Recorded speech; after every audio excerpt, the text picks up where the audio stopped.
At my wife's funeral, my son whispered, "I wish you had followed in your mother's footsteps." I stood up and said, "I'd rather do something else," and walked away. 30 minutes later, he panicked. 58 missed calls. "You won't believe what I did." Before we continue, please subscribe to the channel and write in the comments what time it is where you are now.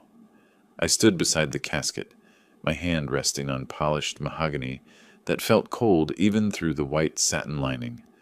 Meredith looked peaceful. The mortician had done excellent work, better than I expected for what pancreatic cancer leaves behind. 2 years of watching her disappear, 1 cell at a time, 1 pound at a time, until the hospice bed became our entire world. The morphine drip, her final whispered words about being proud, about our life together, about how much she loved the garden we'd planted 30 years ago. Late afternoon light filtered through windows behind me, casting amber patterns across the funeral home's carpet. I could hear people shifting, preparing to leave. Mrs. Henderson from next door touched my shoulder. "Meredith fought so hard. 2 years. You never left her side." I nodded because speaking felt impossible. She squeezed my arm and moved toward the exit with the others. The crowd thinned. 20 people became 15, then 10, then just the stragglers who didn't know how to leave gracefully. "We should head to the house," someone said behind me. My house. The wake. I'd forgotten about that part. The drive passed in fragments. Trees, traffic lights, my hands on the steering wheel. Then I was standing in my own living room, surrounded by voices that seemed to come from underwater. People held paper plates with sandwich triangles and pasta salad. They spoke in those hushed tones reserved for the newly bereaved, voices full of careful sympathy. Amos stood in the corner near the bookshelf, Celeste beside him. They weren't talking to anyone else. Amos checked his watch, a Rolex I'd given him for his 30th birthday. Celeste scrolled through her phone, her thumb moving in quick flicks. She laughed suddenly, then caught herself, glancing around to see if anyone noticed. "Can we leave soon?" Her voice carried farther than she intended. "This is depressing. We're supposed to meet the Johnsons at 7. Amos shushed her, but not with any real conviction, just an automatic gesture. He checked his watch again. I moved through the rooms like a ghost in my own home, accepted condolences, nodded at stories about Meredith's kindness. Someone mentioned her volunteer work at the library. Another person recalled how she'd organized the neighborhood garden club. These strangers knew my wife better than my own son did. The crowd dwindled. 6 people. 4. 2. Then just family. I stood near the fireplace, staring at embers I didn't remember lighting. The mantelpiece held framed photographs. Our wedding day, Amos as a boy, vacations we'd taken when the world still made sense. Footsteps approached. Amos. He positioned himself between me and the door, blocking my view of the hallway. "Dad, we need to talk about the will." His voice carried no uncertainty, no grief, no acknowledgement that we'd just buried his mother. "Everything's still set up the way it was, right? You didn't change anything?" I turned slowly, looked at his face. Really looked. When had he become this stranger? This man who wore expensive cologne and impatience like matching accessories? "What did you just say?" The question came out quietly. "Dangerous." He shifted his weight, irritation flickering across his features. "Oh, come on. Don't play confused." He glanced at Celeste, who'd moved closer, forming a united front. "We've been patient. Living here, helping out, helping out." I repeated the words like I was testing them for meaning. "Yeah, helping.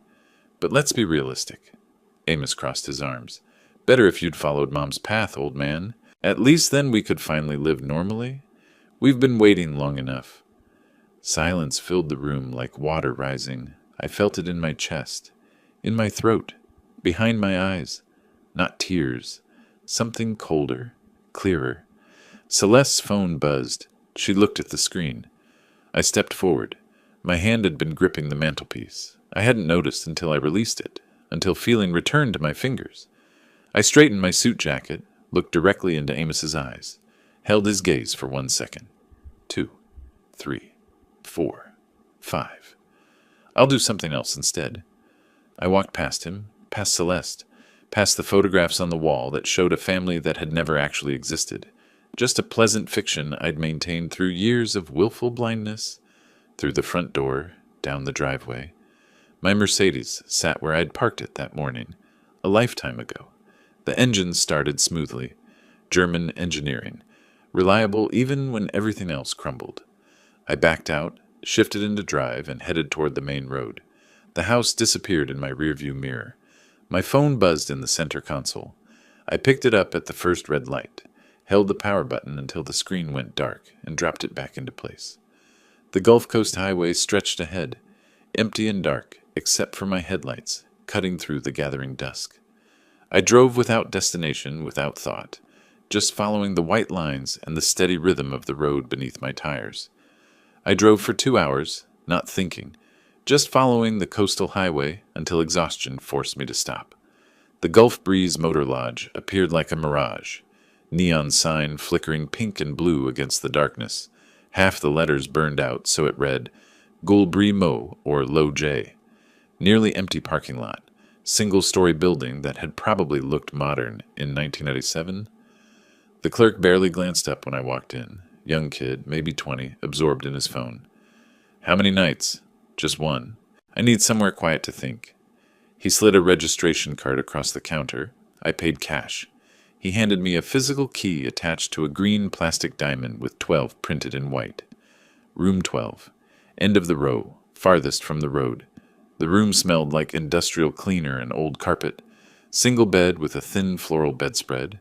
Desk with a lamp and notepad bearing the motel's logo. Bathroom barely visible through a partially open door.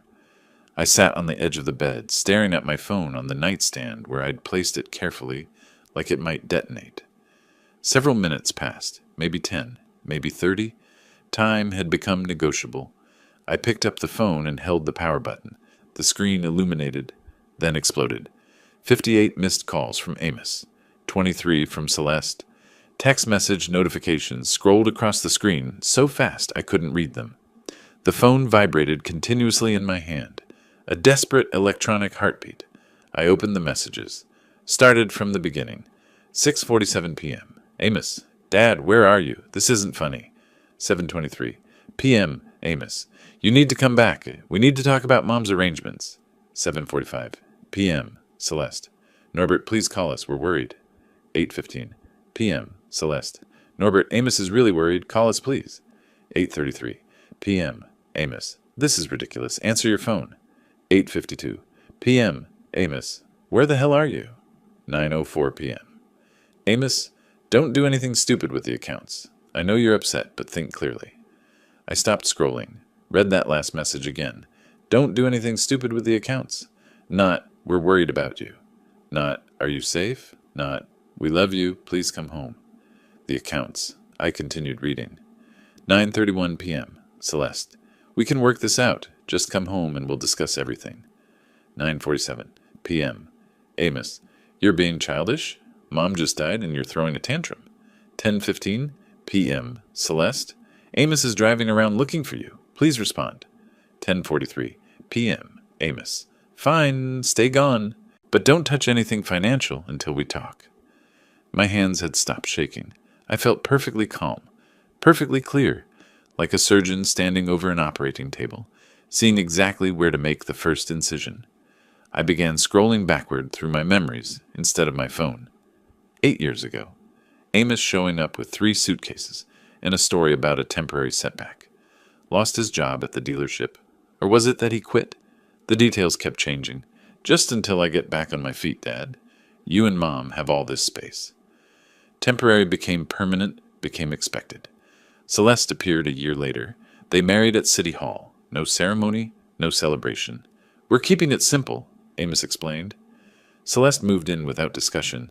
My house became their house, became our house, in every conversation, except on the deed. The credit cards, Celeste borrowing them for groceries, then gas, then shopping trips. I'll pay you back, Norbert.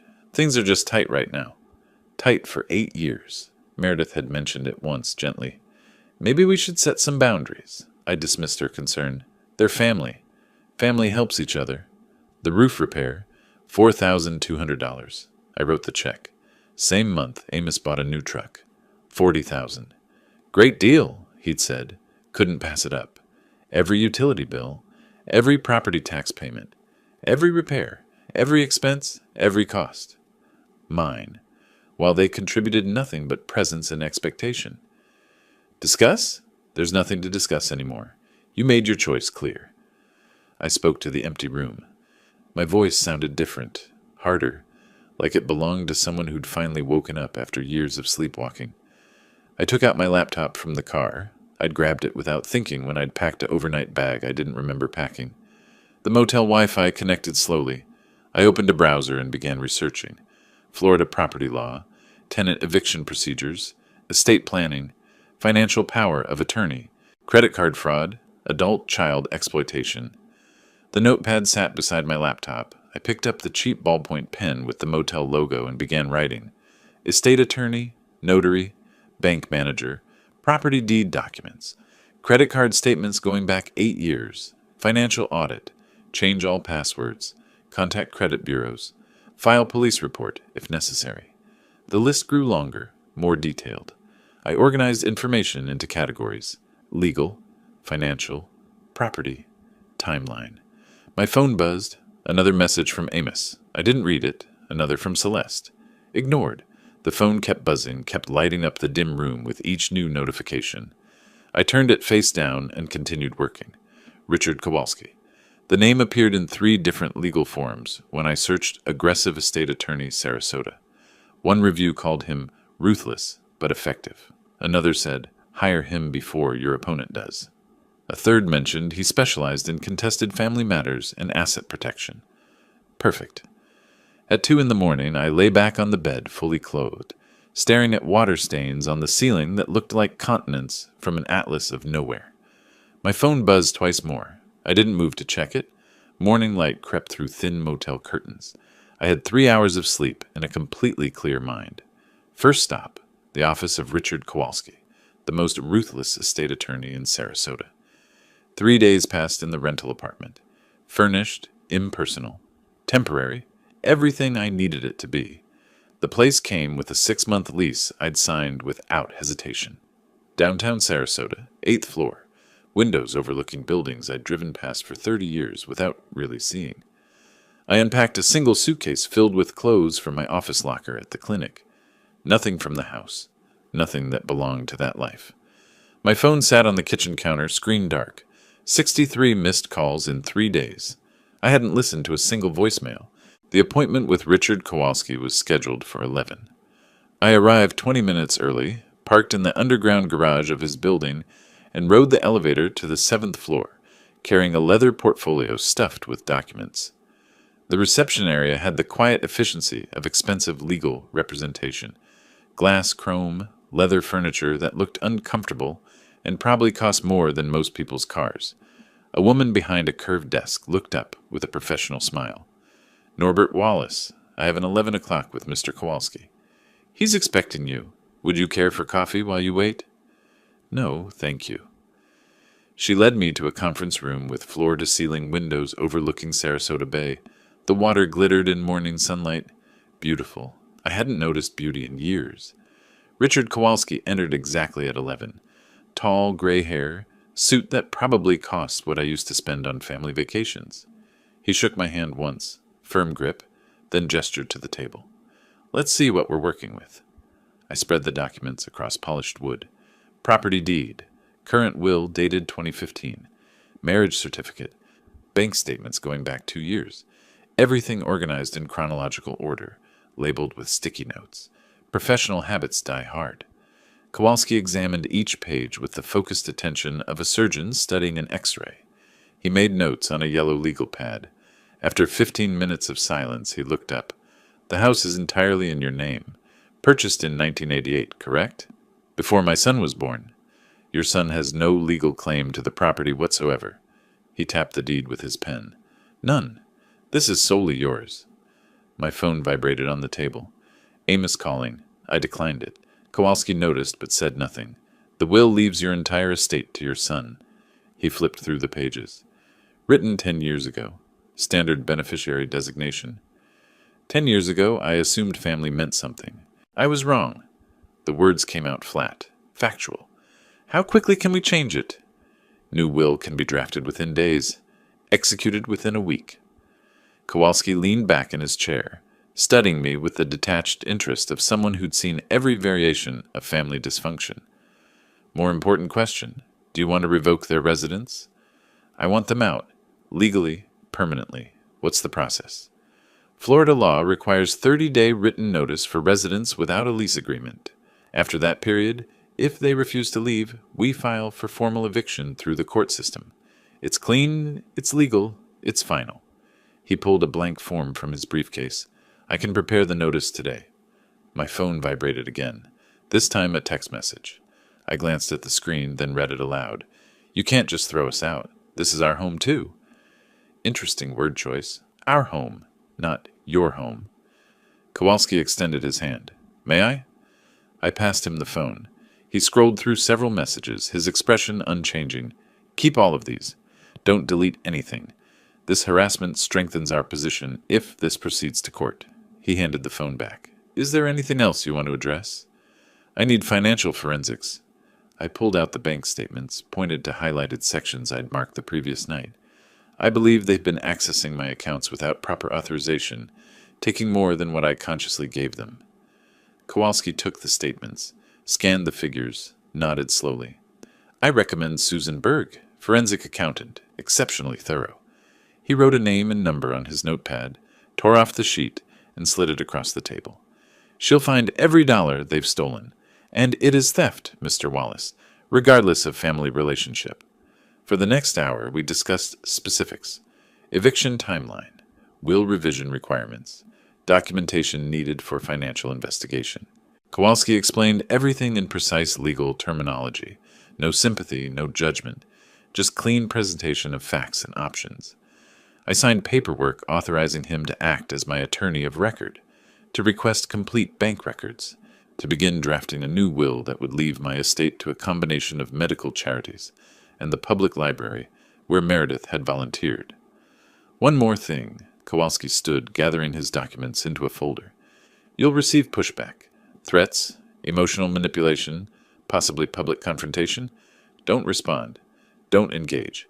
Every communication goes through me now. Understood? Understood. We shook hands at the door. I left with a folder of preliminary documents, a scheduled follow-up in 1 week, and Susan Berg's contact information burning a hole in my jacket pocket. The elevator descended slowly. I pulled out my phone, found Berg's number, and called before the doors opened to the parking garage. She answered on the second ring. Professional. Efficient.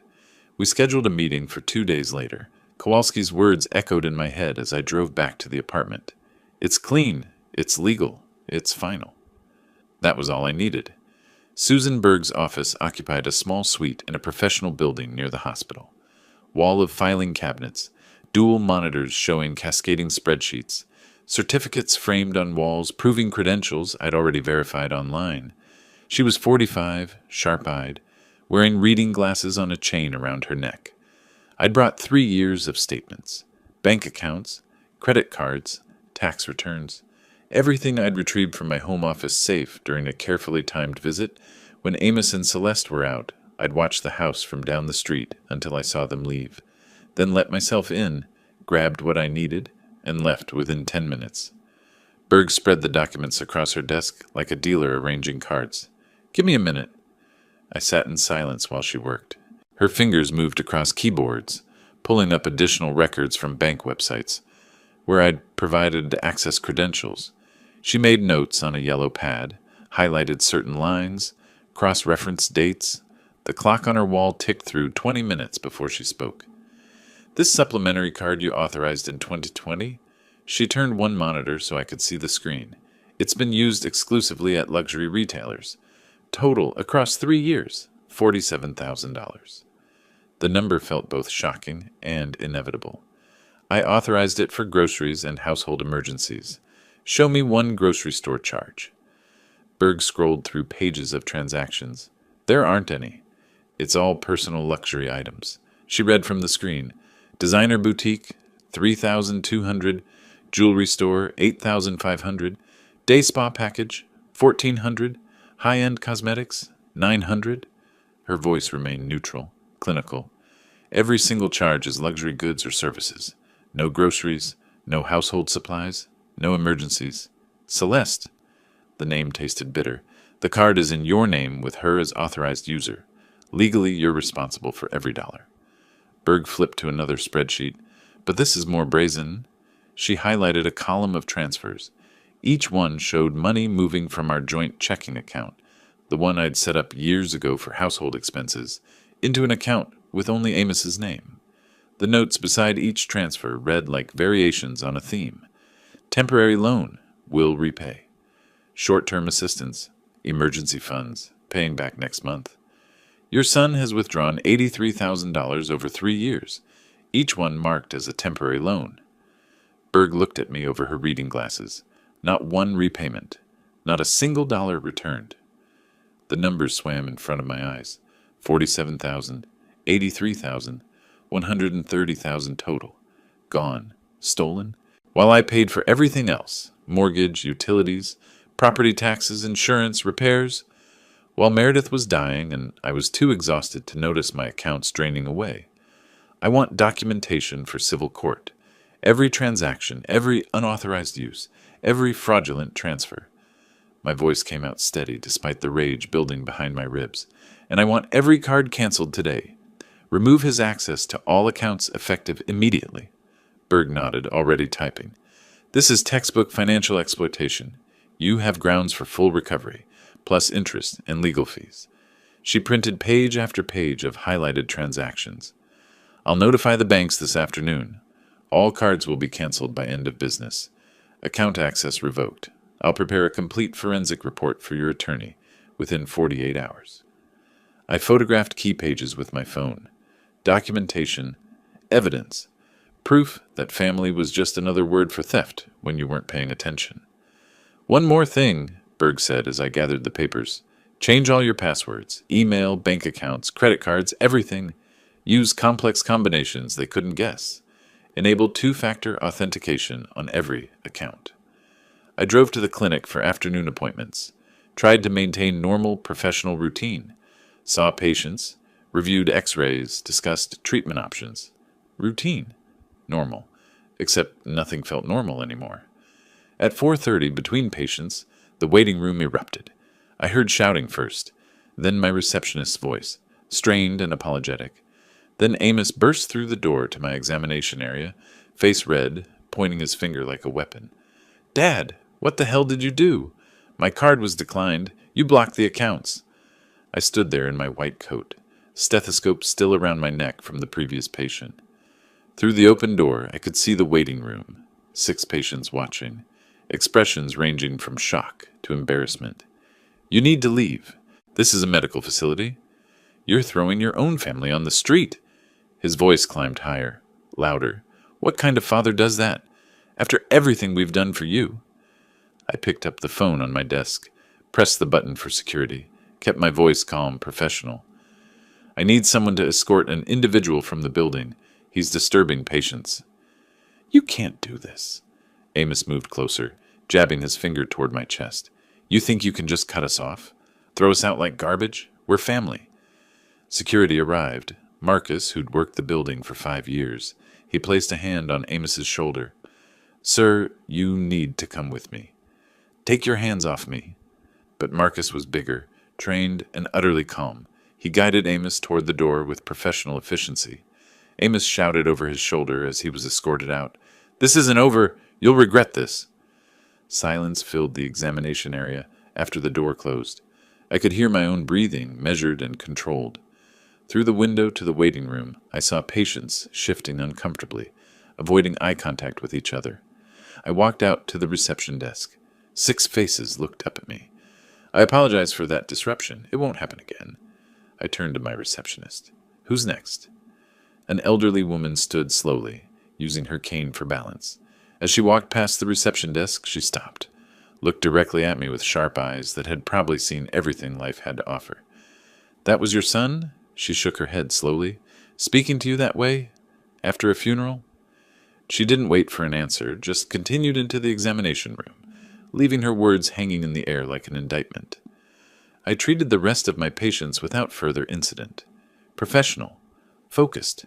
But my mind kept returning to the numbers. $130,000.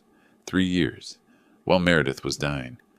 That night, I drafted the eviction notice with Kowalski over the phone. 30 days. The law was clear, and so was I. The envelope sat on my kitchen counter in the rental apartment, addressed to my own house, 1247 Osprey Lane, the place where I'd raised a son who became a stranger. In the morning, I would deliver it personally. Morning light filtered through blinds I still wasn't used to. The rental apartment felt temporary even after a week. Furniture that belonged to no one. Walls painted neutral beige. Appliances that worked without character. The manila envelope sat on the kitchen counter where I'd left it the night before. 30-day eviction notice, prepared by Kowalski, reviewed by me, ready for delivery. I dressed in a dark suit, poured coffee I didn't finish, reviewed the documents one final time. Though I'd memorized every word, the drive to Kowalski's office took 12 minutes. I parked in the same underground garage, rode the same elevator, entered the same conference room. 3 folders waited on the table. 3 simultaneous strikes, Kowalski said without preamble. He opened each folder as he spoke. New will, eviction notice, civil suit for financial recovery. By week's end, they'll understand you're not negotiating. The new will was 32 pages. I read every paragraph. Everything to the Meredith Wallace Medical Foundation, a charitable organization Kowalski had helped establish specifically for this purpose. The foundation would provide orthopedic care for underprivileged children, free surgeries, free follow-up care, free physical therapy, everything Meredith would have wanted, everything that mattered, nothing to Amos. 2 witnesses waited in the reception area, paralegals from Kowalski's firm. They entered, watched me sign, added their signatures below mine. The whole process took 4 minutes. 4 minutes to erase a son from inheritance. 4 minutes to choose charity over blood. The foundation will help children who actually need it, I said, handing the pen back to Kowalski. That's the legacy Meredith would want. He filed the document in his safe. Permanent. Irreversible without my explicit instruction. The eviction notice next. Do you want a process server to deliver it, or I'll do it myself? Kowalski studied me for a moment and then nodded. Understood. I drove to the house for the first time since the funeral. Osprey Lane looked exactly the same. Oak trees lining the street, neighbors' yards well maintained, my own house standing solid at the end of the cul-de-sac. I'd bought this place in 1988, 37 years ago, before Amos was born, before I understood that family could become strangers under the same roof. Amos's truck sat in the driveway, new, expensive, purchased with money he'd stolen from my account while calling it a loan. I parked on the street, walked up the driveway carrying the manila envelope, my own front door, my own doorbell. I rang it like a visitor to my own life. Amos answered after 15 seconds. He wore athletic shorts and a t-shirt, barefoot, coffee mug in hand. His expression shifted from annoyance to confusion when he saw me. "Dad, what are you—" I handed him the envelope. Didn't speak. Just extended it across the threshold of my own house. He set down his coffee mug on the entry table, opened the envelope, pulled out the document, read the first lines. His face transformed, confusion melting into comprehension, then hardening into fury. "What is this? Eviction? You can't be serious. You have 30 days. The law is clear." I turned and walked back toward my car. Professional. Controlled. Surgical precision applied to family dissolution. "I'll fight this." His voice followed me down the driveway. "You can't just throw us out. This is our home." I got in my car, started the engine, drove away while he stood in the doorway of my house, still holding the paper that legally removed him from it. 4 days later, Amos hired Gregory Mills, a bargain attorney whose office occupied a strip mall between a nail salon and a tax preparation service. Mills filed a motion claiming verbal promise of inheritance and parental obligation to adult children.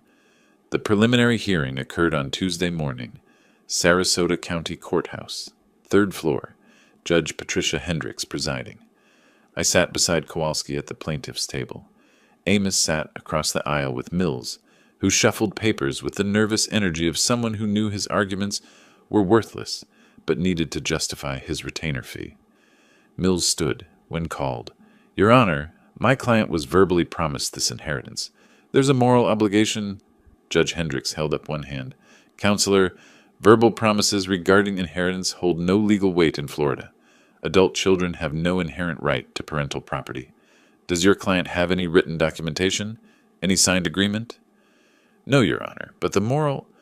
This is a court of law, not morality. Hendricks looked at the paperwork in front of her. The eviction notice follows proper legal procedure. 30 days written notice to residents without lease agreement. Everything is in order. Motion dismissed. The gavel struck once. Final. In the courthouse hallway, Kowalski shook my hand. Their attorney just wasted their retainer fee. The eviction proceeds as scheduled. Across the corridor, Amos glared at me.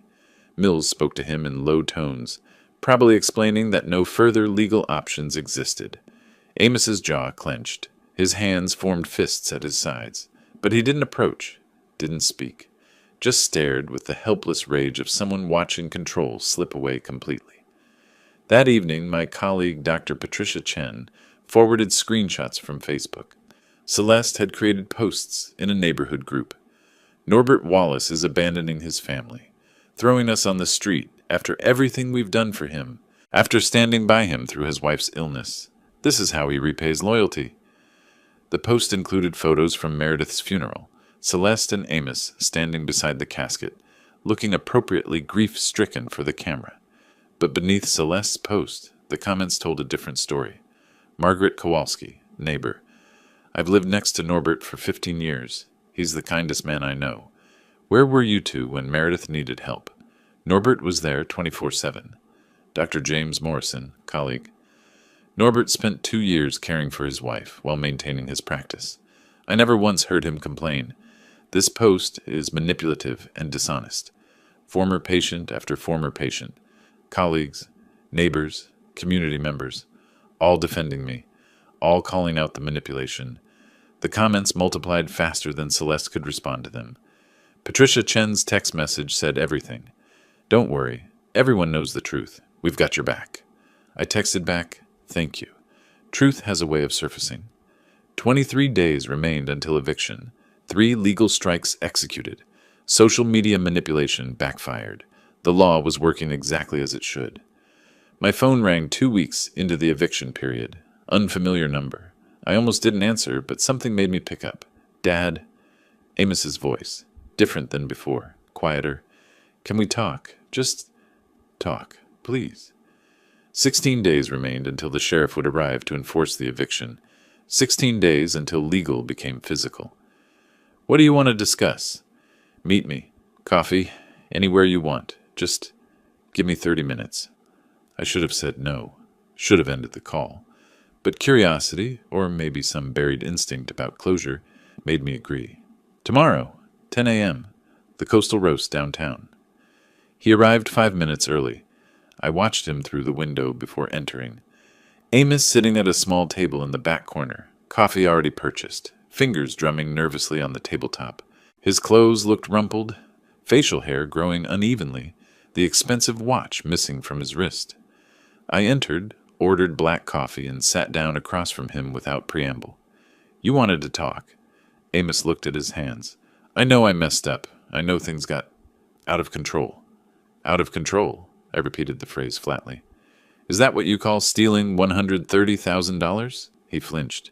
It wasn't like that. It was just, we were struggling, and you had so much, and I worked for what I had, for 40 years, while you lived rent-free in my house and took whatever you wanted. I can pay some of it back. He looked up, desperation leaking through the attempted humility.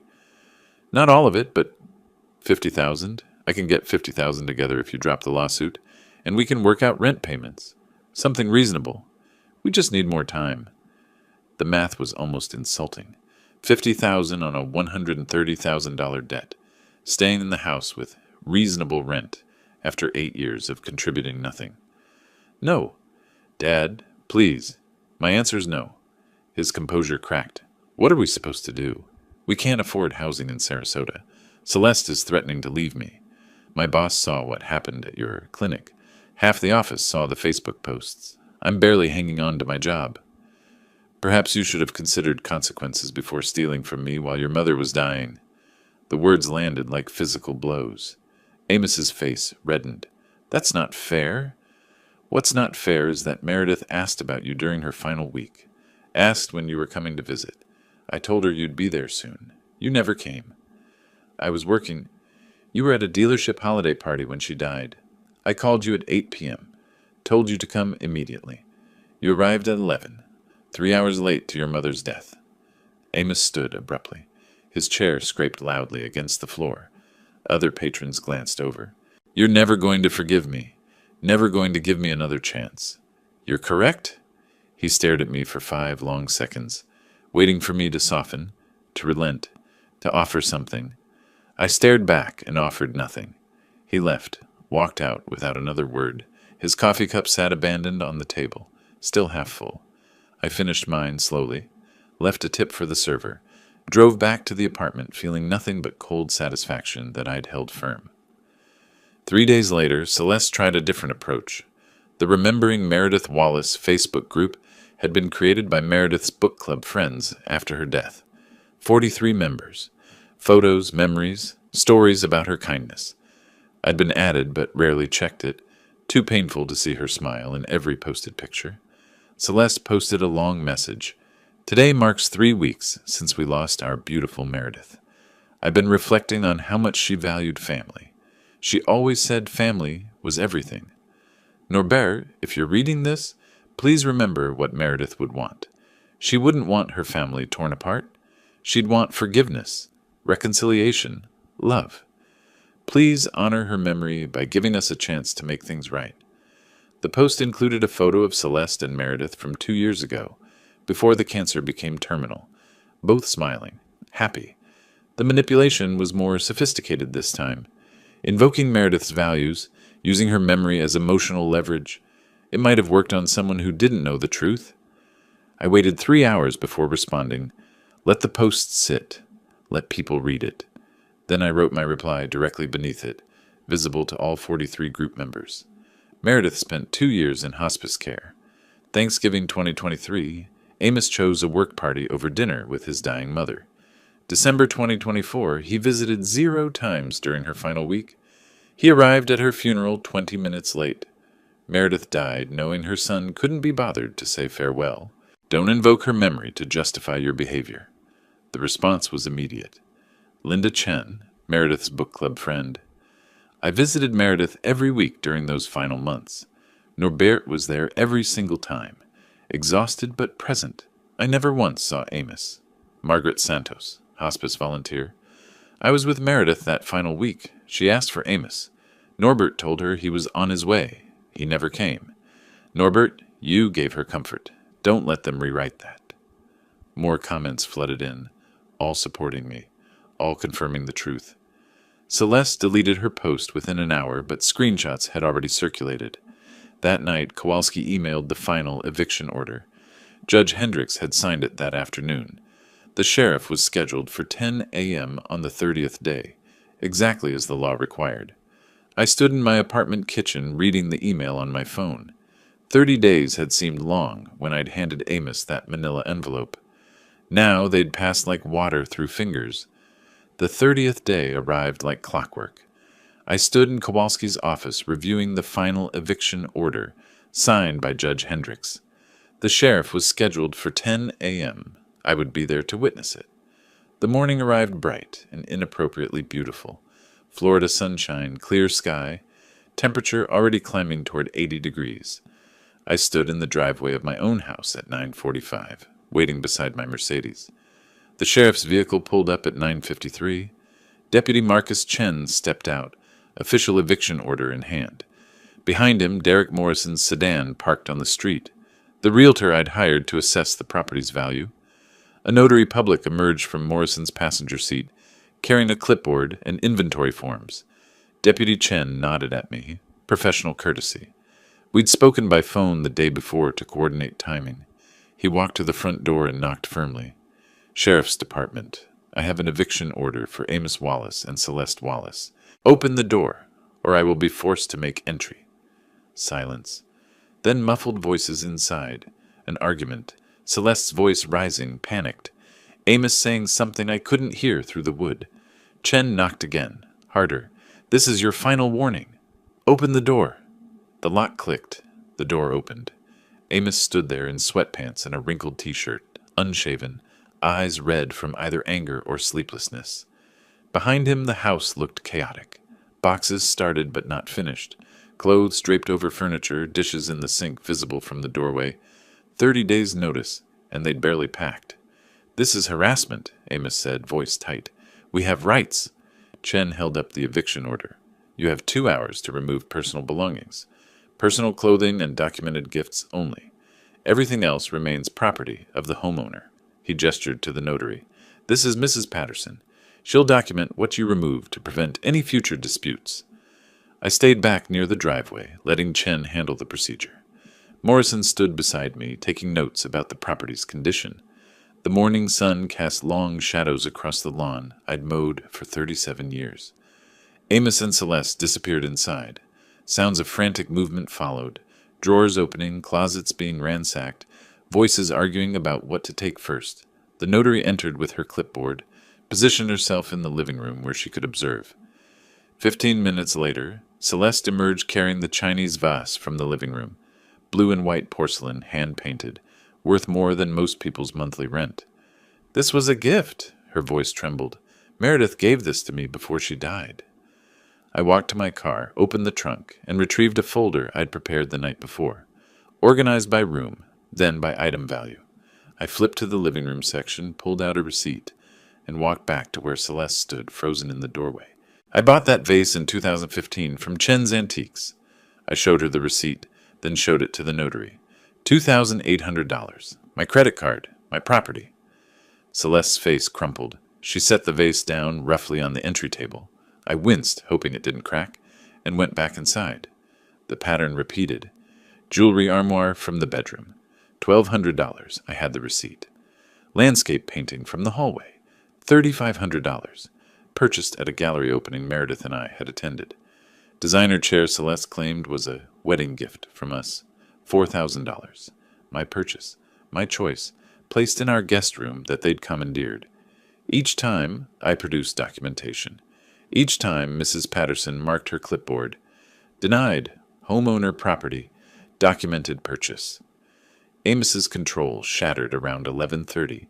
He came charging out of the bedroom, carrying a box of items the notary had already rejected, saw me standing calmly in the hallway, reviewing my receipt folder, and something inside him broke completely. He dropped the box, lunged, grabbed my shirt with both hands, and shoved me backward against the wall. "You miserable old man." His face was inches from mine, spit flying with each word. "You're stealing our lives." Chen moved faster than I expected for a man his size, had Amos's arms pinned behind his back within 3 seconds. "Hands off! Do that again and you're under arrest for assault." I straightened my shirt, said nothing, looked at Amos until he looked away. "You have 1 hour remaining," Chen said quietly, still restraining him. "I suggest you use it for packing, not assaulting people." He released Amos slowly. Amos stood there, breathing hard, fists clenched at his sides, but he didn't move toward me again. The last hour passed in tense silence. Celeste crying in the bedroom, Amos throwing clothes into garbage bags with violent, jerky movements, the notary documenting everything with detached professionalism. At 12:15, a rental truck pulled up to the curb. Borrowed from a friend, probably. Too small to be from a commercial company. Amos and Celeste loaded it with pathetically little. Suitcases of clothing, some kitchen items that were genuinely theirs from before they moved in. A lamp, a coffee maker, 8 years of living reduced to what filled half of a 10-foot truck bed. They didn't look at me as they finished loading. Celeste got in the passenger seat, face buried in her hands. Amos stood by the driver's door, staring at the house. Our eyes met across the driveway. "You'll regret this," he said, not shouting anymore, just stating it like fact. "I promise you'll regret this." 2:00, I replied calmly. "That's when the locks change. Don't come back." He got in the truck, started the engine, drove away without looking back. The sound of the engine faded down Osprey Lane until silence returned. I stood on the threshold of my house. My house. The furniture remained, all of it mine, purchased with my money over decades, but the personal presence was gone. Amos's jacket no longer on the coat rack. Celeste's magazines no longer on the coffee table. The air itself felt different, lighter, emptier. I walked through each room methodically. Bedroom where they'd slept in my guest bed. Kitchen where they'd eaten food I'd paid for. Living room where they'd watched television on my subscription services. Every space felt like it was exhaling after holding its breath for 8 years. At 1:30, the locksmith arrived. By 2:15, every lock was changed.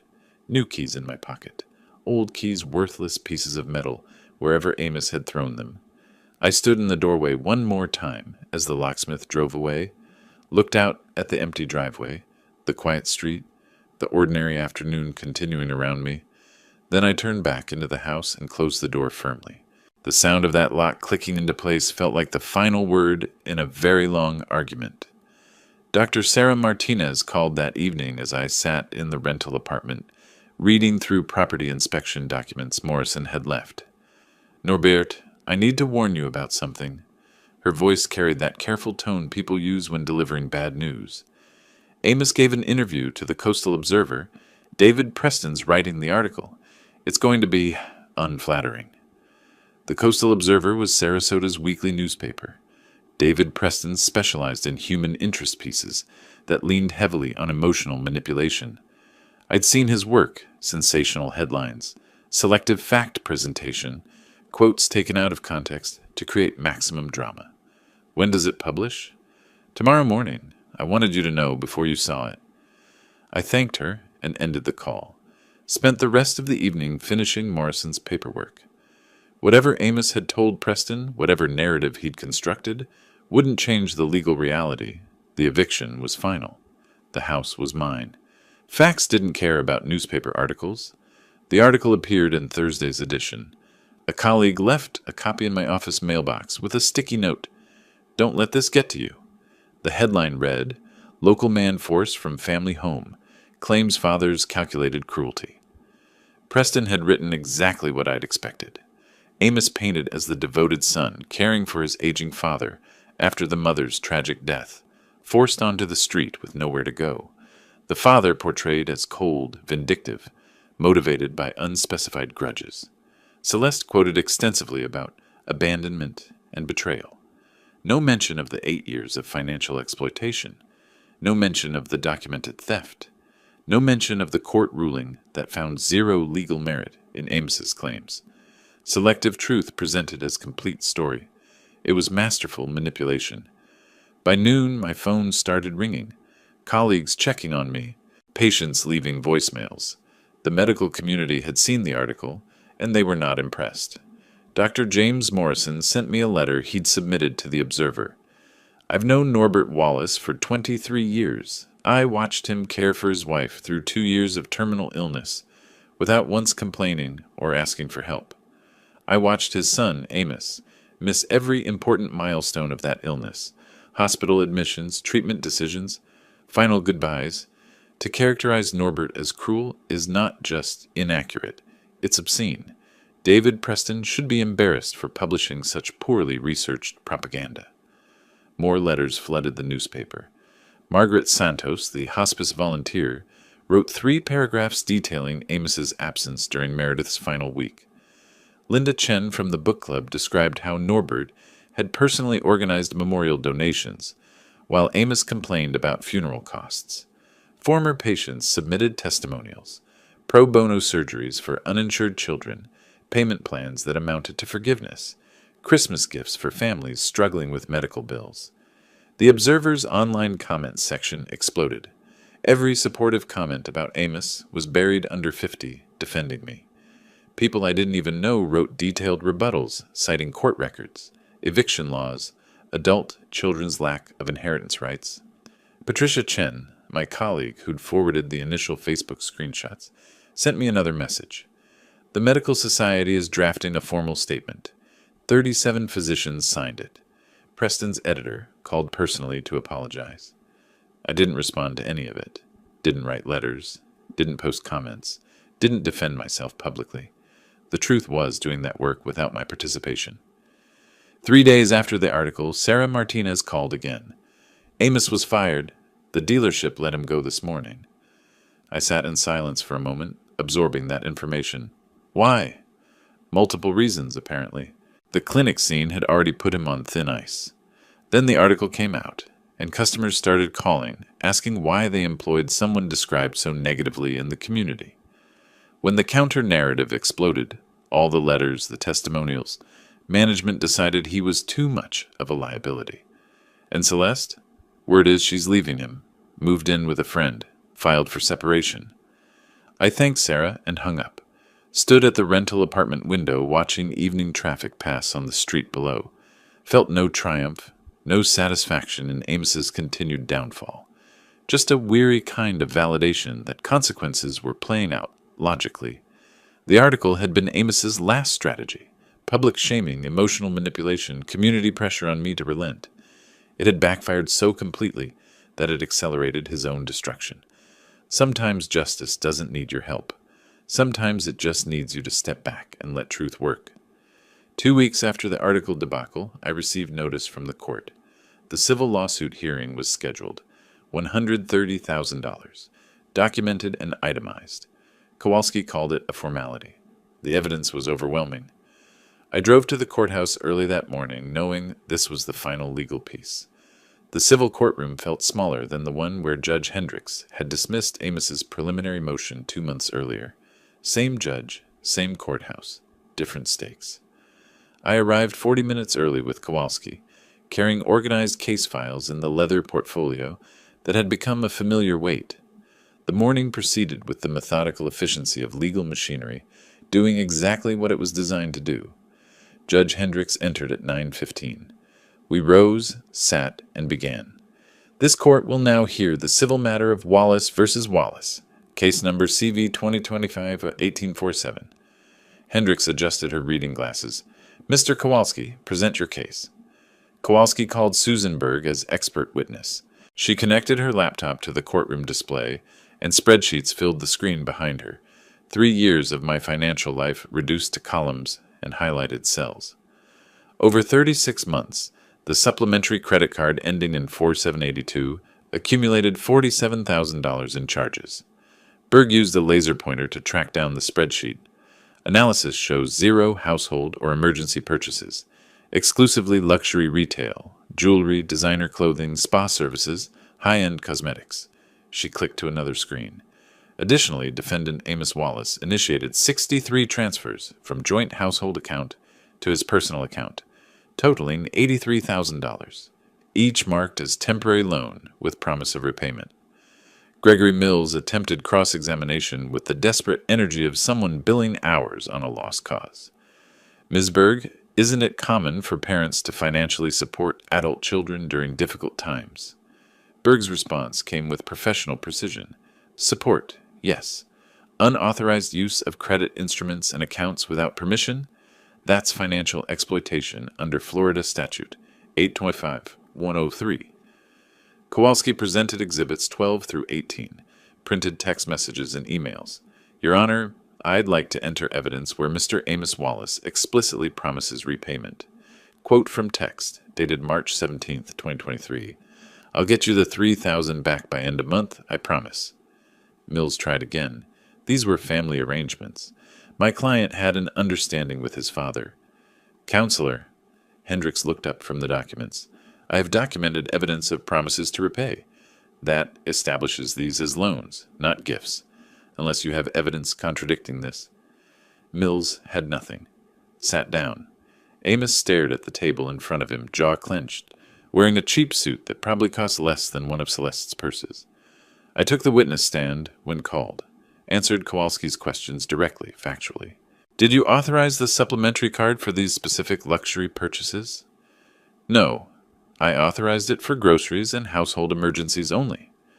When did you discover the unauthorized charges? During the forensic audit in March. I didn't know about them until Ms. Berg documented them. Mills stood for cross-examination. Dr. Wallace, you're a wealthy man. Surely these amounts didn't cause you financial hardship. The amount is irrelevant. It was theft. The principle matters. He had no follow-up. I stepped down. Judge Hendricks called for brief recess. 15 minutes later, she returned with her decision already prepared. The evidence had been that clear. The court finds for plaintiff Dr. Norbert Wallace. Defendant Amos Wallace is liable for $95,000. She consulted her notes. Due to statute of limitations on civil recovery, $35,000 of the earliest charges cannot be recovered. The remaining $95,000 shall be paid over 3 years. First payment due within 30 days. Monthly payments of approximately $2,640 thereafter. She looked directly at Amos.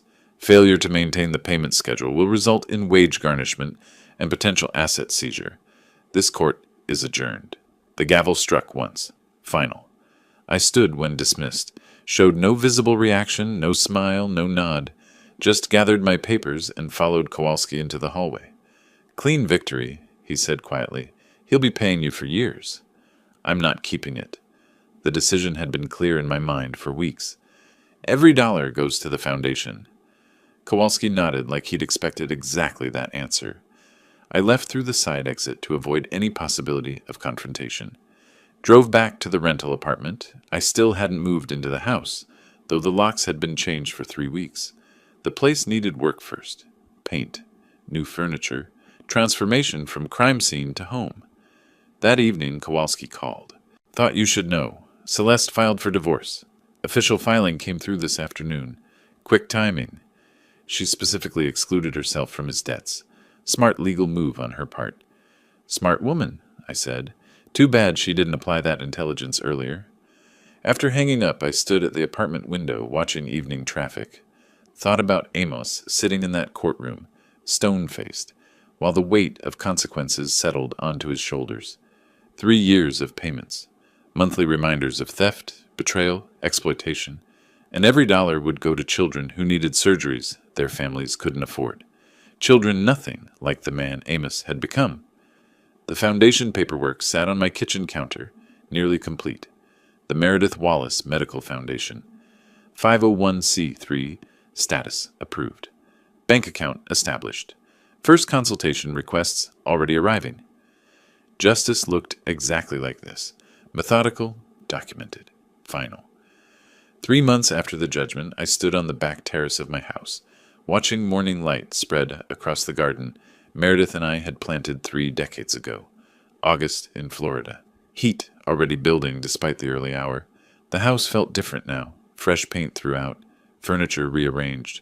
The bedroom where she'd spent her final months converted into a home office. I'd sold my practice in June. 35 years of orthopedic surgery reduced to contracts and wire transfers. The foundation needed a full-time medical director, and I'd discovered I needed something beyond what the operating room could offer anymore. My phone buzzed, payment notification from the bank. Amos Wallace, $2,500 deposited, slightly under the court-ordered amount, but within the grace period Mills had negotiated. I archived the notification without reading it twice. He'd become a transaction, nothing more. Monthly reminder that consequences were mathematical and ongoing. The foundation had treated its first patient 2 weeks earlier. Maria Santos, 7 years old, clubfoot that had gone uncorrected because her family couldn't afford the surgery. 3 hours in the operating room, 6 weeks of casting. Physical therapy covered entirely by the foundation. She'd walked without limping for the first time in her life last Tuesday. Her mother had cried in my office while Maria spun in circles, testing her new gait. That memory was worth more than any amount Amos would ever repay. Inside the house, I poured coffee and reviewed case files for the foundation. 4 surgical consultations scheduled for next week. 2 spinal corrections, 1 hip dysplasia, 1 severe scoliosis. Families who'd been waiting months, sometimes years, for treatment they couldn't afford. Now they'd wait weeks instead of years. The foundation had funding for 12 surgeries this year, mostly from the sale of my practice, supplemented by donations from colleagues who'd rallied during the newspaper debacle. The hospice room where Meredith had died was gone. In its place, a bright office with large windows overlooking the garden. Desk, filing cabinets, medical references. Her photograph sat on one corner, both of us at our wedding, young and unaware of how complicated family could become. I looked at it sometimes but didn't linger. She'd be proud of the foundation. That was enough. My phone rang. Patricia Chen, my colleague and sailing instructor. Still up for this afternoon? Wind's supposed to be perfect. Absolutely. I'd taken up sailing in July, something Meredith and I had talked about doing but never found time for. Now I had nothing but time. Time to learn new skills, time to help patients through the foundation, time to rebuild life into something that felt like mine again. The house was quiet. My house. No one here but me and the memories I chose to keep. I'd offered Amos no forgiveness, no reconciliation, no second chances. The law had done its work. Justice had been served. That chapter was closed, and I'd moved on to writing new ones. Around noon, the foundation administrator called with an update. Another family had applied for assistance. 9-year-old boy with congenital leg deformity, multiple surgeries needed. I scheduled the consultation for Thursday. This was what revenge looked like when you let it transform into something useful. Not cruelty, not ongoing bitterness, just systematic removal of exploitation and redirection of resources toward people who deserve them. I locked the house at 2:30 and drove to the marina. The sailboat Patricia had convinced me to lease waited at dock 12. Small enough for one person to handle, large enough to feel the genuine challenge of wind and water. We'd sail south along the coast, practice tacking, maybe anchor near the Keys if conditions allowed. Before leaving, I glanced once more at Meredith's photo on the office desk through the window, smiled briefly, then turned toward the car, the foundation, the sailing, the quiet house that felt like home again, new patients who needed help, new skills to learn, new chapters opening faster than I could write them. Amos was somewhere in the city, working whatever job he'd found after losing the dealership position, making monthly payments that would stretch for 3 years. I hoped he'd learned something, suspected he hadn't. Either way, it no longer mattered. The marina waited. The afternoon stretched ahead. The wind was supposed to be perfect. I drove south with the windows down, radio playing, something I didn't recognize but enjoyed anyway. Forward motion.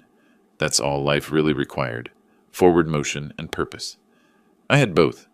If you liked this story, please like this video, subscribe to the channel, and share your impressions of this story in the comments. To listen to the next story, click on the box on the left. Thank you for watching.